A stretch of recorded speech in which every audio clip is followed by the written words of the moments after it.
Hello friends, मेरा नाम doctor Suhas Talmale है और मैं आज आप लोगों के साथ एक बहुत ही इंपॉर्टेंट प्रॉब्लम डिस्कस करने वाला हूं। एंड ये प्रॉब्लम है how to solve university exam paper properly.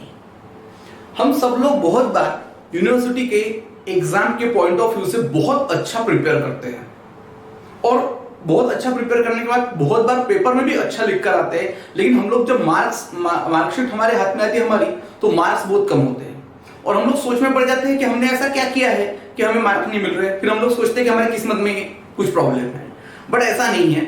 बहुत बार बहुत सारी छोटी छोटी चीजें रहती है जो हम लोगों को बहुत बार ध्यान में नहीं आती, एंड इसीलिए यही चीजें आप लोगों को बताने के लिए ये वीडियो में बना रहा हूं। नाउ आप लोग देख सकते हैं कि एक मैंने यहां पे एक पेपर का एक पैटर्न लिखा है। जनरली यूनिवर्सिटी लेवल पे जिस तरीके का रहता है, जरूरी नहीं है कि आप लोग जिस यूनिवर्सिटी को बिलोंग करें उस यूनिवर्सिटी में भी इसी टाइप का पैटर्न हो। मैं नागपुर यूनिवर्सिटी का स्टूडेंट हूं एंड इसीलिए मैंने नागपुर यूनिवर्सिटी के हिसाब से एक पेपर लिखा हुआ है एंड उस हिसाब से मैं आपको डिस्क्राइब करूंगा कि क्या प्रॉब्लम्स होते हैं व्हाइल सॉल्विंग अ पेपर। एक पेपर छुड़ाते हो क्या प्रॉब्लम होते हैं वो हम लोग यहां डिस्कस करेंगे। नाउ इसमें आप देख सकते हैं एक पेपर जिसमें 4 यूनिट होते हैं मोस्टली, और हर यूनिट का इक्वल इंपॉर्टेंस होता है और 50 मार्क का एक पेपर होता है। अब आप देख सकते हैं इसमें 5 क्वेश्चन है, question number 1, question number 2, question number 3, question number 4 और क्वेश्चन नंबर 5। इसमें से क्वेश्चन नंबर जो 1 है इसमें आप दिख रहे हैं वो यूनिट 1 के ऊपर रहेगा, क्वेश्चन नंबर 2 यूनिट 2 के ऊपर, क्वेश्चन नंबर 3 यूनिट 3 के ऊपर और क्वेश्चन नंबर 4 यूनिट 4 के ऊपर। और हर क्वेश्चन को क्वेश्चन नंबर 1 से लेके 5 तक हर क्वेश्चन के ऊपर 10 मार्क्स रहेंगे, मतलब वेटेज हर यूनिट का एक जैसा है। अब यूनिट 1 के ऊपर जो क्वेश्चन नंबर 1 है उसमें एक तो 10 मार्क का एक ही क्वेश्चन रहेगा जो कि बहुत बड़ा क्वेश्चन होगा, उसका आंसर काफी बड़ा होगा, और या फिर 5 मार्क के 2 क्वेश्चन हो सकते हैं या 2.5 मार्क के 4। और इसी तरीके का क्वेश्चन नंबर 2 में भी होगा, 3 में भी, 4 में भी। सिर्फ इतना है कि क्वेश्चन नंबर 2 बेस्ड होगा यूनिट 2 के ऊपर, क्वेश्चन नंबर 3 यूनिट 3 के ऊपर और क्वेश्चन नंबर 4 यूनिट 4 के ऊपर। एंड क्वेश्चन नंबर जो 5 है इसमें आप देख सकते हो इस टाइप का क्वेश्चन हर यूनिवर्सिटी के पैटर्न में रहता ही है। आंसर इन 1 और 2 सेंटेंसेस, मतलब 1 से 2 लाइन में लिखना है, और इसमें हर यूनिट के ऊपर 3 क्वेश्चन रहेंगे। उस हिसाब से 10 क्वेश्चन हमको छुड़ाने हैं 12 क्वेश्चंस में से। तो 4 यूनिट है क्योंकि इस पेपर में, और 4 यूनिट के ऊपर हर यूनिट के ऊपर 3-3 क्वेश्चंस रहेंगे, तो उस तरीके से 12 क्वेश्चन बन जाएंगे। लेकिन यहां पे बोला कि सॉल्व एनी 10, मतलब सिर्फ 10 ही छुड़ाने हैं और हर क्वेश्चन के ऊपर सिर्फ 1 मार्क है। और इस तरीके से 1 से लेकर 12 में से मुझे सिर्फ 10 कोई भी जो मुझे आते हैं वो मुझे छुड़ाने हैं। अब ये इस तरीके का एक प्रॉपर एग्जाम पैटर्न है जो मैंने यहां लिखा। मोस्ट ऑफ द यूनिवर्सिटी में इसी टाइप का एग्जाम का पैटर्न होता है, पेपर का पैटर्न होता है। बट अब जैसे ये पेपर मेरे हाथ में है, ऐसा जरूरी नहीं है कि हम लोग क्वेश्चन नंबर 1 ही पहले छुड़ाना चाहिए। ये मेजर प्रॉब्लम होता है। हम लोग पहले हमेशा क्वेश्चन नंबर 1 देखते हैं और हमें लगता है कि बस क्वेश्चन नंबर 1 ही पहले छुड़ाना चाहिए, उसके बाद ही क्वेश्चन नंबर 2। नहीं, ऐसा नहीं है। Not necessary to solve question number 1 first. So क्योंकि मुझे क्वेश्चन नंबर 1 उतने अच्छे से नहीं आता, और अगर आता है तो मैं क्वेश्चन नंबर 1 ही छोड़ाऊंगा। लेकिन कंसीडर कीजिए कि ये पेपर आने के बाद क्वेश्चन नंबर 1 जो है वो मुझे उतना अच्छे से नहीं आ रहा है, लेकिन क्वेश्चन नंबर जो 2 है वो मुझे बहुत अच्छे से आ रहा है, which is based on unit 2। तो मैं क्या करूंगा, मैं हमेशा पहले क्वेश्चन नंबर 2 लिखूंगा, और क्वेश्चन नंबर 2 को मैं प्रॉपरली लिखने के बाद उसके बाद मैं लिखूंगा कि मुझे क्या बेहतर आ रहा है। उसके बाद क्वेश्चन नंबर 2 होने के बाद क्वेश्चन नंबर 3 उतना अच्छे से नहीं आ रहा है, क्वेश्चन नंबर 4 ज्यादा अच्छा आ रहा है, तो मैं क्वेश्चन नंबर 4 के ऊपर शिफ्ट हो जाऊंगा। या क्वेश्चन नंबर 3 अच्छे से आ रहा है तो वो लिखूंगा। उसके बाद आंसर इन 1 और 2 सेंटेंसेस, इसमें मुझे 10 छुड़ाने 12 में से, लेकिन मुझे 6 ही आ रहे हैं, तो मैं वो 6 क्वेश्चंस के पहले आंसर्स लिख लूंगा। जरूरी नहीं कि इसमें 10 के भी लिखना ही चाहिए किसी भी हालत में, ऐसा नहीं है। क्योंकि हम लोग बहुत बार ऐसे क्वेश्चन के पीछे ज्यादा टाइम पास कर देते हैं जो हमें अच्छे से नहीं आता, और उसके आंसर में हम लोग जो मन में आया वो लिखते जाते हैं, और कुछ तो भी करके अननेसेसरी टाइम पास भी हो जाता है। और एग्जामिनर जब पहले वही क्वेश्चन हमारा चेक करने वाला, वही आंसर चेक करने वाला है जो हमने ठीक से नहीं लिखा, तो ऑटोमेटिकली हमारा बाकी का पूरा इंप्रेशन खराब हो जाता है। हम लोगों ने उसके माइंड में हमारे लिए गुडविल क्रिएट नहीं किया। इसके जगह अगर मैं जो क्वेश्चन अच्छे से आ रहा है, मुझे क्वेश्चन नंबर 2 अच्छे से आ रहा था, मैंने वो छुड़ा है, फिर क्वेश्चन नंबर 4 ज्यादा बेहतर आ रहा था, मैंने वो छुड़ा है, और फिर क्वेश्चन नंबर 5 के मैंने जो मुझे आ रहे थे 10 में से 6 आ रहे थे तो मैंने 6 ही लिखे। अब मैं आता हूं वापस क्वेश्चन नंबर 1 पे। क्वेश्चन नंबर 1 मुझे उतना अच्छे से नहीं आता, लेकिन उसका कुछ पार्ट मुझे अच्छा आ रहा है, कुछ पार्ट नहीं आ रहा है, तो मैं उतना भाग उसका सॉल्व कर लूंगा। फिर क्वेश्चन नंबर 3 जो मैंने छोड़ दिया था, अगर उसका कुछ पार्ट आ रहा है, उसमें 5 मार्क के सपोज 2 है, पूछे 5 मार्क्स के 2 क्वेश्चन, उसमें से एक अच्छा आ रहा है, दूसरा ठीक ठीक आ रहा है, तो मैं वैसे लिख सकता हूं। इस तरीके से आपने देख लिया कि मैंने हमेशा पहले अच्छा, जो मुझे अच्छा आंसर आता है मैंने वो छुड़ाया है। मैंने उसके ऊपर टाइम पास नहीं किया जो मुझे नहीं आता, क्योंकि जो मुझे नहीं आता या उतने अच्छे से नहीं आता वो मैंने बाद में छुड़ाया, क्योंकि हो सकता है उसके लिए टाइम कम पड़े, तो छूटेगा वो जो मुझे अच्छे से नहीं आया। ये इंपॉर्टेंट चीज है जो हम लोगों को पेपर छुड़ाते वक्त याद रखनी है ना। बिग आंसर्स स्पेशली जैसे मैंने अभी बताया, मैंने क्वेश्चन नंबर 2 सिलेक्ट किया, इसमें 10 मार्क का एक क्वेश्चन है और मुझे वो 10 मार्क का एक क्वेश्चन जो है वो बहुत अच्छे से आ रहा है उसका आंसर। तो अब मैं क्या करता हूं, मैं एकदम से पेन लेता हूं, अरे वाह क्वेश्चन नंबर 2 तो मुझे आ रहा है, और हम लोग लिखना शुरू कर देते हैं। अब इसमें प्रॉब्लम क्या होता है, बहुत बार लिखते लिखते इंपॉर्टेंट पॉइंट्स हम लोग भूल जाते हैं और छोड़ देते हैं, और बाद में हम लोग बोलते हैं क्वेश्चन नंबर 2 तो हमने अच्छे से लिखा था, हमें मार्क ही नहीं मिले। ये प्रॉब्लम क्यों होता है, ये प्रॉब्लम इसलिए होता है क्योंकि हमने इमीडिएटली पेन उठा के आंसर लिखना शुरू कर दिया। तो मुझे क्या करना चाहिए, सबसे पहले जैसे मैंने उस क्वेश्चन को ठीक से पढ़ा, क्वेश्चन नंबर 1 नहीं उतना अच्छे से नहीं आ रहा, क्वेश्चन नंबर 2 बहुत अच्छा आ रहा है, और ये मैंने पेंसिल उठाई और पेंसिल से मैं पहले याद करके पूरे पॉइंट्स लिख लेता हूं उसके एकदम शॉर्ट में। अब इसका एक एग्जांपल मैं आपको बताता हूं। आपको यहां पे दिख रहा है एक्सप्लेन स्पेक्ट्रोफोटोमीटर, ऐसा एक क्वेश्चन है।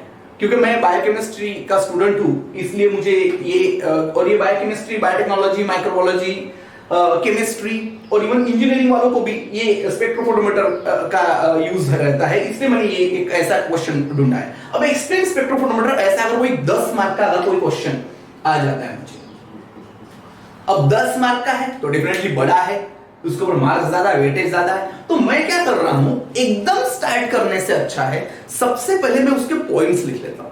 अब मैं पॉइंट्स कैसे बना रहा हूं, मैं सबसे पहले पेंसिल लूंगा, 1 सेकंड के लिए अपनी आंख बंद करूंगा और सोचूंगा कि हाँ स्पेक्ट्रोफोटोमीटर, हाँ पहले उसके बारे में डेफिनेशन लिखनी पड़ेगी। तो सबसे पहला पॉइंट हो जाएगा डेफ, मैं यहां पे लिखूंगा डीएफ। डीएफ का मतलब क्या, डेफिनेशन।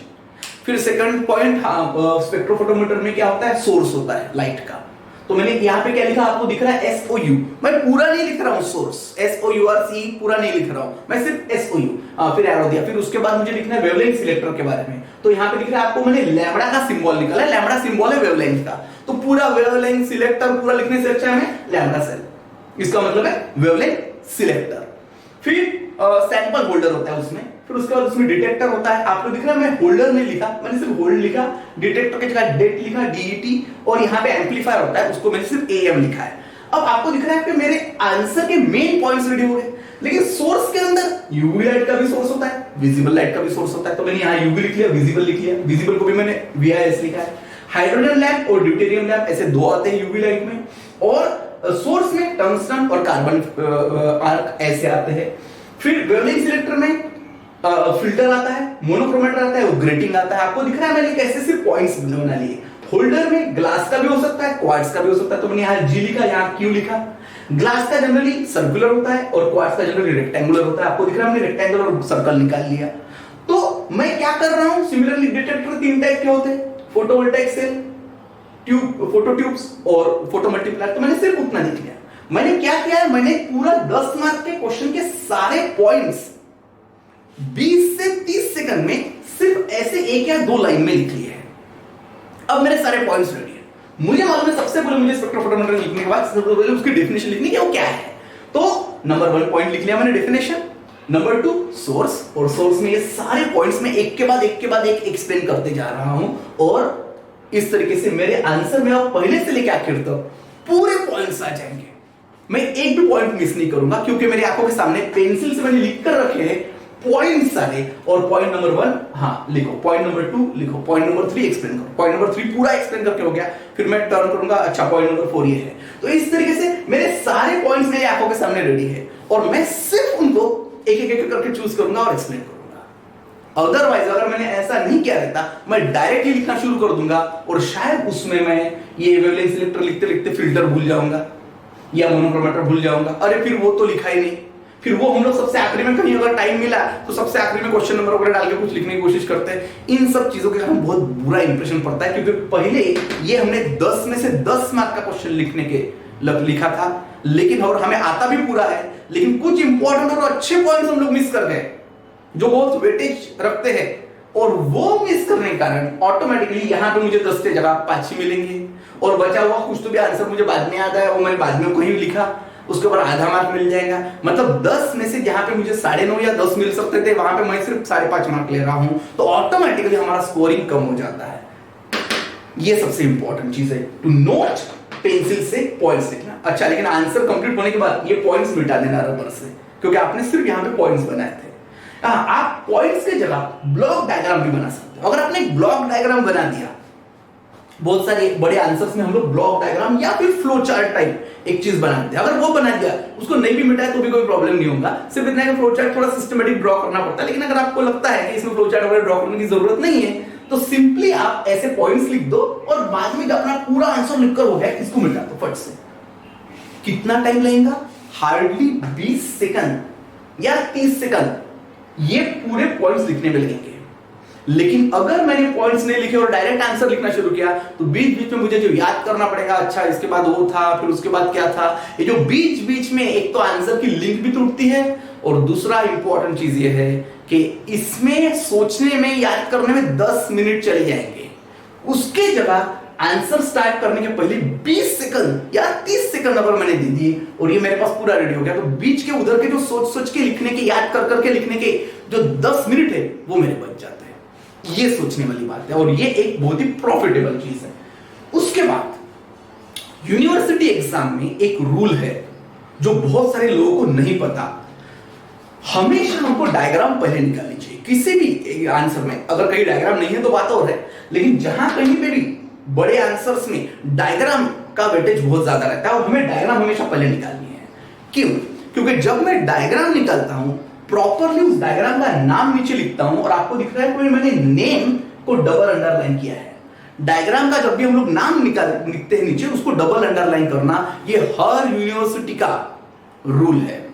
जी हाँ, अगर आपने डायग्राम के नीचे नाम नहीं लिखा है और उसको डबल अंडरलाइन नहीं किया है, तो एग्जामिनर आपको उस डायग्राम के ऊपर के जितने मार्क है उसको क्रॉस करके 0 मार्क दे सकता है। डायग्राम के मार्क्स आपके चले जा सकते हैं, ऐसा पॉसिबल है। एंड लेबल प्रॉपरली करना है उस डायग्राम को, और हमें बाद में उस लेबल डायग्राम को देखकर हम लोग समझ के आंसर लिख रहे हैं नीचे डिस्क्रिप्शन, ऐसा हमें उनको दिखाना है। एंड इसीलिए हमेशा पहले हमको डायग्राम निकालनी है, और हम लोग डायग्राम से एक एक पॉइंट ये पूरे एक्सप्लेन कर रहे हैं। हमने बहुत सारे स्टूडेंट्स पहले डिस्क्रिप्शन लिखते हैं, बाद में डायग्राम निकालते हैं। एग्जामिनर को समझ में आ जाता है ये पूरा रट्टा मारने वाला स्टूडेंट है, भूकंप पट्टी जिसको हम लोग कहते हैं, कि उसने पूरा सिर्फ याद करके आया और बाद में डायग्राम निकाली। नहीं, डायग्राम पहले, और डायग्राम से समझ कर हम लोग एक एक पॉइंट लिख रहे हैं। ये इंपॉर्टेंट है। जी, बड़े आंसर्स लिखते वक्त पॉइंट्स में उनको लिखना चाहिए। अब कोई बहुत बड़ा आंसर है 3-4 पेज का, और उसको अगर मैं पॉइंट्स में लिखूं, मैं उसी आंसर को सिर्फ पैराग्राफ के जगह पॉइंट्स में लिखता हूं। Point number 1, point number 2, point number 3, और हर 2 पॉइंट के बीच में अगर मैं एक लाइन छोड़ता हूं, तो ये आंसर जो है, अगर उसमें 25 पॉइंट होते हैं, तो हर 2 पॉइंट के बीच में अगर मैं एक लाइन छोड़ रहा हूं, तो ऑटोमेटिकली 24 लाइंस बीच में आ जाएगी, जिसके कारण मेरा आंसर दिखने में ज्यादा स्पेशियस और अच्छा दिखाई देगा, प्रॉपर दिखाई देगा, क्लियर दिखाई देगा। एंड अदर देन दैट, अगर मैं सारे इंपॉर्टेंट वर्ड्स को लिखते लिखते ही अंडरलाइन करता हूं, आपको दिख रहा है मैंने अंडरलाइन इंपॉर्टेंट वर्ड्स यहां लिखा है, और अंडरलाइन वर्ड को मैंने अंडरलाइन किया है। आप इस बोर्ड की तरफ ही देखो, इस पूरे बोर्ड में आपको दिख रहा है हर वो चीज जो मैंने अंडरलाइन की है, उसके तरफ आपका ध्यान पहले जा रहा है।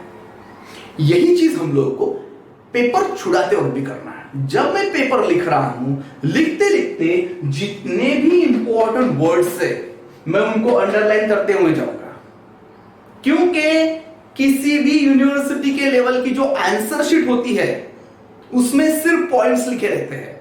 मतलब अगर कोई बहुत बड़ा क्वेश्चन है, जैसे ये एक्सपेंस स्पेक्ट्रोफोटोमीटर का ही हमने जो भी क्वेश्चन लिया, कि इसमें सिर्फ लिखा देगा as a source UV light, hydrogen lamp, deuterium lamp, visible light, tungsten lamp, carbon arc, इस तरीके से सिर्फ पॉइंट्स लिखे रहेंगे, कहां वहां पे पूरा डिस्क्रिप्शन नहीं रहने वाला। और एग्जामिनर भी आंसर चेक करते वक्त सिर्फ पॉइंट्स ही देखेगा कि इसने ये पॉइंट सारे कवर किए कि नहीं और सारी डायग्राम प्रॉपर्ली निकाली है कि नहीं। और अगर उसको हमने सारे पॉइंट्स हाईलाइट करके दे दिए तो हम लोग क्या कर रहे हैं, अरे हम लोग उसका वर्क जो है वो इजी कर रहे हैं पेपर चेक करने का। उसके पास इतने पेपर से थोड़ा सा आप लोग खुद अपने आप को उस एग्जामिनर की जगह रख के देखो जो पेपर चेक कर रहा है बहुत सारे पेपर से, क्या आप हर लाइन पूरी पढ़ोगे? नहीं। इंस्टेड ऑफ दैट आप थोड़ा सोचो कि आप एक पेपर आपके सामने है और उस बच्चे ने सारे पॉइंट्स को अंडरलाइन किया है, तो आपको समझ में आना चाहिए ये भी लिखा है, ये भी लिखा है, ये भी लिखा है, ये भी लिखा है, तो ऑटोमेटिकली आपने उसका काम आसान कर दिया। एग्जामिनर को अपने अगेंस्ट में रखने से अच्छा अपने साथ ले लो। साथ कैसे लेंगे? साथ लेंगे उनका काम आसान करके, इंपॉर्टेंट वर्ड्स को अंडरलाइन करके। आंसर शीट में जो है हम लोगों ने किसमें लिखा है? पॉइंट्स में, और अंडरलाइन भी किया है। तो ये दोनों चीजें बहुत इंपॉर्टेंट है। नाउ हम लोग ड्यूरिंग एग्जाम टाइम, जब हमारी एग्जाम शुरू है उस वक्त हम लोग, जैसे एक पेपर हुआ दूसरे पेपर के बीच में 2 या 3 दिन की गैप है या 1 दिन की गैप है, हम लोग सिर्फ तब तक सिर्फ पढ़ते रहते हैं, ओनली रीडिंग रीडिंग रीडिंग। और हम लोग एग्जाम के 2-3 घंटे पहले तक पढ़ ही रहे हैं और अब हम लोग हमारी बैग उठाते हैं, आई कार्ड लेते हैं, पेन पेंसिल लेंगे और एग्जाम को जाएंगे। और एग्जाम हॉल में जाने के बाद एकदम से हाथ में पेन आ जाता है। अभी पिछले 10-15 घंटे से हमने हाथ में पेन नहीं लिया है, हम लोग सिर्फ किताब सामने रख के सिर्फ पढ़ रहे थे, या 2-3 दिन से सिर्फ हम लोग पढ़ ही रहे, रिवाइज कर रहे चीजें या पढ़ रहे हैं, बट हाथ में पेन नहीं पकड़ा था। और अब हम लोग एग्जाम हॉल में गए और एकदम से हाथ में पेन आ गया और अब मुझे लिखना है आंसर। इसमें हड़बड़ी हो जाती है। बहुत बार हम लोग ये सोचते हैं इसको लिखूं, उसको लिखूं, क्या लिखूं, क्या ना लिखूं, और उस चीज में हम लोग क्वेश्चंस का सिलेक्शन भी गलत कर देते हैं। ये नहीं होना चाहिए। इसीलिए अब एग्जाम को जैसे 2 घंटे है और अब मुझे थोड़ी देर में घर से निकलना है एग्जाम हॉल के लिए, व्हाट आई शुड डू, मैंने घर से निकलने के पहले ही मेरे पास जो भी एक रफ कॉपी है या कोई भी कॉपी, उसमें मैं कोई भी 10 सेंटेंस लिखता हूं। 10 या 15 सेंटेंस मैंने ऐसे ही लिख लिए और कॉपी रख दी घर पे और हम लोग जाएंगे एग्जाम हॉल में। मैंने क्या किया, मैंने अपने हाथ को आदत डाली कुछ लिखने की, क्योंकि 3-4 दिन से शायद मैंने कुछ भी नहीं लिखा था, सिर्फ 2-4 शायद डायग्राम निकाल के देखी थी। और अब मैं 3-4 दिन सिर्फ पढ़ाई कर रहा था, सिर्फ पढ़ रहा था, रीडिंग कर रहा था। और अब मैंने अपने हाथ को आदत डाल दी कुछ लिखने की। अब मैं जब एग्जाम हॉल में जाऊंगा तो मेरा जो ब्रेन से जो सिग्नल है मेरे हैंड के तरफ, वो पहले से रेडी है लिखने के लिए। ये इंपॉर्टेंट चीज है। अदर दैन दैट, ये तो सब इंपॉर्टेंट चीजें है ही, लेकिन कभी भी एग्जामिनेशन हॉल में जाने के बाद वहां पे मत पढ़ो। आप एग्जाम सेंटर पे पहुंचे तो कुछ लोग वहां पे पढ़ते रहते, बहुत बाहर बैठ के खुद भी टेंशन लेते, दूसरों को भी टेंशन देते। ऐसे लोगों से दूर रहिए, क्योंकि ये लोग, उनको देखने के बाद अपने को भी ज्यादा टेंशन आता है। इससे अच्छा है आप साल की शुरुआत से अपना प्लान ऐसे बनाओ कि साल की शुरुआत से आप थोड़ा तो भी पढ़ो। अब साल की शुरुआत में प्रॉब्लम क्या होता है कि हमें टेंशन ही नहीं रहता, हम लोग बोलते हैं बहुत टाइम है अभी एग्जाम के लिए, चलो एंजॉय करते हैं। लेकिन अगर हम लोग साल के शुरुआत से सिलेबस का ही पार्ट, जो हमारे सिलेबस में वही पार्ट कैसे पढ़ रहे, जस्ट लाइक स्टोरीज, मैं उसकी स्टोरी टाइप पढ़ता हूं उसको विदाउट टेकिंग एनी टेंशन। और जब हम लोग एक आध मूवी देखते हैं तो मूवी देखने के बाद हमको कभी कभी इच्छा होती है कि ये मूवी दोबारा देखनी चाहिए। वैसे ही उस सिलेबस के पार्ट को, सिलेबस समझने की जगह स्टोरी समझो, उसको पूरा पढ़ो और फिर उसी को फिर से एक बार 7 दिन बाद, 3 दिन बाद फिर से पढ़ो। इस तरीके से अगर मैं पढ़ रहा हूं तो ऑटोमेटिकली वो स्टोरीज मेरे दिमाग में रहती है। मैं उसको सिलेबस का पार्ट या कंपल्सरी इतना याद रहना ही चाहिए ऐसा करके नहीं पढ़ रहा हूं, मैं उसको स्टोरी टाइप पढ़ रहा हूं राइट फ्रॉम द बिगिनिंग, साल के शुरुआत से। लेकिन साल के शुरुआत से अगर मैं कई ऐसी स्टोरीज पढ़ लेता हूं, मतलब मेरे सिलेबस का पार्ट पहले से ही 2-2, 3-3 बार रिवाइज करके पढ़ के रखता हूं, तो automatically at the end of the session, जब आपकी एग्जाम है, उस वक्त आपके दिमाग में टेंशन नहीं होगा। कि बहुत टेंशन लेके जा रहे हैं, नहीं, आप बिना टेंशन के एग्जाम हॉल में जाओगे क्योंकि शायद आपने कई अपने यूनिट्स पहले ही कवर कर चुके हैं। दूसरा इंपॉर्टेंट चीज है कि हम लोग जो है 5 साल के क्वेश्चन पेपर्स निकाले। यस, किसी भी यूनिवर्सिटी एग्जाम में या किसी भी दूसरे एग्जाम में हमेशा याद रखिए कि 5 साल के जो लास्ट 5 इयर्स के जो क्वेश्चन पेपर्स हैं उनको निकाले और उनमें से ये देखें कि कौन से क्वेश्चन ज्यादा से ज्यादा रिपीट हुए। जो रिपीटेड क्वेश्चंस हमें उसको निकाल के रखना है और पहले उनको अच्छे से पढ़ना है। ये जो मैंने कहा अभी स्टोरीज के जैसा पढ़ो, तो पहले से उनको पढ़ के रखो। हमें रीडिंग पूरा करना है क्योंकि हमें नॉलेज पूरा चाहिए, क्योंकि लाइफ में अगर आपको सक्सेसफुल बनना है तो याद रखो सिर्फ लिमिटेड पढ़ के नहीं चलेगा, हमको पढ़ना सब है, लेकिन यूनिवर्सिटी एग्जाम में मार्क्स भी लेना जरूरी है। उस पॉइंट ऑफ व्यू से आपको ये रिपीटेड जो क्वेश्चंस है उन्हीं को पढ़ना है। इसी को हम लोग बोलते हैं फोकस या ऑर्गेनाइज स्टडी। और वो अगर हमारे अच्छे हो गए तो फिर हम लोग बाद में ऑटोमेटिकली बाकी भी एक्स्ट्रा चीजें पढ़ सकते हैं, तो हमारा टेंशन कम रहेगा पहले से। दूसरा, हमेशा कोई भी पढ़ाई करते हो बेसिक्स पढ़िए, और बेसिक्स आपके अगर क्लियर है उसके लिए आप अपने लेक्चर लोगों से कांटेक्ट कीजिए। यूट्यूब पे कई वीडियोस हैं, वो देखिए, या खुद अगर उसी टॉपिक को हम लोग कई बार पढ़ते हैं तो अपने आप ही हमारे कुछ बेसिक्स कई क्लियर हो जाते हैं। और उसके बाद आप जब आप अपने नोट्स बनाने के लिए बैठोगे तो याद रखना है हमको पूरा सेंटेंस नहीं लिखना है, नोट्स में भी हमेशा पॉइंट्स ही लिखने हैं। और पॉइंट पॉइंट पॉइंट पॉइंट लिखते लिखते और डायग्राम्स ड्रॉ करते करते विद वेल लेवल ऑटोमेटिकली हमारे अच्छे से नोट्स बन जाने चाहिए। एक टाइम टेबल बनाइए खुद के हिसाब से, क्योंकि आपकी लाइफ है, आपको मालूम है आपको क्या स्ट्रगल करना पड़ रहा है, क्या प्रॉब्लम्स फेस करने पड़ रहे हैं, लेकिन ये सब होने के बाद भी उस हिसाब से बेस्ट जो अपने हिसाब से वो एक टाइम टेबल बनाइए और उसको स्ट्रिक्टली फॉलो कीजिए। क्योंकि बहुत बार ऐसा होता है हमारे सारे घर वाले बैठ के सामने के हॉल में बातें कर रहे हैं, हमारी भी इच्छा होती है कि चलो भाई उनके साथ बातें करते हैं। उनके साथ बात करके आपका भला नहीं होने वाला। अपने माइंड को डाइवर्ट कीजिए अपने स्टडी रूम की तरफ, अपनी किताबों की तरफ, और वो लेके बैठिए। एंड पहले से मैंने जैसे बताया स्टोरीज पढ़ो, स्टोरीज टाइप पढ़ो उन चीजों को, उसमें एंजॉय करने की कोशिश करो, that is important. Other than that, अगर आप टीवी का रिमोट 10 बार हाथ में लोगे, एक बार आप टीवी के सामने बैठे आपके 2 से 3 घंटे जाने वाले, ऐसा समझ लेना। इसलिए उस चीज को हटाओ एंड पढ़ाई करो इन सच अ वे कि आप उस चीज को एंजॉय करना सीखें। Other than that the most important thing is कि आपको यह पता रहना चाहिए कि मुझे इंटरेस्ट किस चीज में है। जिस चीज में मुझे इंटरेस्ट है मुझे एक्चुअली उसी में डिग्री लेनी है, उसी में आगे जाके कुछ करना है। बहुत बार कुछ लोग बोल देते हैं कि मैं इस चीज में इंटरेस्ट उसको है, इसलिए हम लोग भी उसके पीछे पीछे उसी चीज में चले जाते हैं। ऐसा मत कीजिए। आपको जो सब्जेक्ट में इंटरेस्ट है आप उसी सब्जेक्ट में लीजिए एंड उसी सब्जेक्ट में आपको आगे का एजुकेशन या जो भी करना है आप उसमें कीजिए, क्योंकि तभी जाके आप उस सिलेबस को कवर करते हो, उसको स्टोरीज टाइप पढ़ोगे, इंटरेस्ट लेके पढ़ोगे, इंटरेस्ट क्रिएट करके पढ़ोगे। And other than that most of the things तो मैंने अभी बता ही दी है आप लोगों को। तो इसके सिवा आपको अगर कोई भी अगर प्रॉब्लम रहा तो हमारा जो YouTube वीडियो है उसके नीचे कमेंट में आप लिखिए। अगर आप लोगों को लग रहा है कि ये वीडियो सही में कुछ काम का है तो आप तो ही लाइक कीजिए।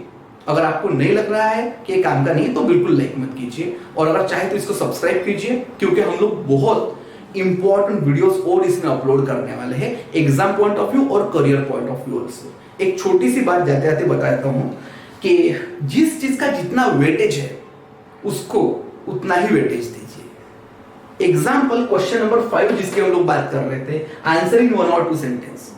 अब उसमें क्वेश्चन नंबर 1 है जो मुझे बहुत अच्छा था, लेकिन मुझे एक ही मार्क मिलने वाला है, तो एक ही सेंटेंस में मुझे उसका आंसर लिखना है। कुछ लोग ऐसे क्वेश्चंस को 5-5, 6-6 लाइन लिखते रहते हैं, they are wasting their time. ये वेस्टेज है टाइम का, ये वेस्टेज है अपने दिमाग का। उससे अच्छा है दूसरा कोई क्वेश्चन जो कि बड़ा क्वेश्चन है, जो मुझे नहीं आता था, उसका एक छोटा पार्ट आता होगा तो वो लिखो। शायद आपको वो लिखने के बाद 2-3 मार्क मिल जाए 10 में से, लेकिन यहां पे आपको 1 से ज्यादा नहीं मिलने वाला, क्योंकि उसके ऊपर 1 ही मार्क है। जनरली इन क्वेश्चंस में डायग्राम निकालना नहीं होता। अगर कोई डायग्राम ही पूछी तो आपको निकालना पड़ेगा, क्योंकि 1 मार्क का क्वेश्चन है। लेकिन इसमें जनरली डायग्राम नहीं रहता। कुछ लोग डायग्राम भी निकालते हैं, 5-5, 6-6 मार्क 2-2 पैराग्राफ लिखते हैं उसमें। इसमें कोई 2-2 पैराग्राफ लिखने की जरूरत नहीं, क्योंकि उसके ऊपर 1 ही मार्क है और 1 या 2 सेंटेंस में आपको 1 ही मार्क मिलने वाला है। 15 सेंटेंस लिखने के बाद भी 1 ही मिलना है। इसलिए कि इस चीज का क्या इंपॉर्टेंस है वो भी समझिए।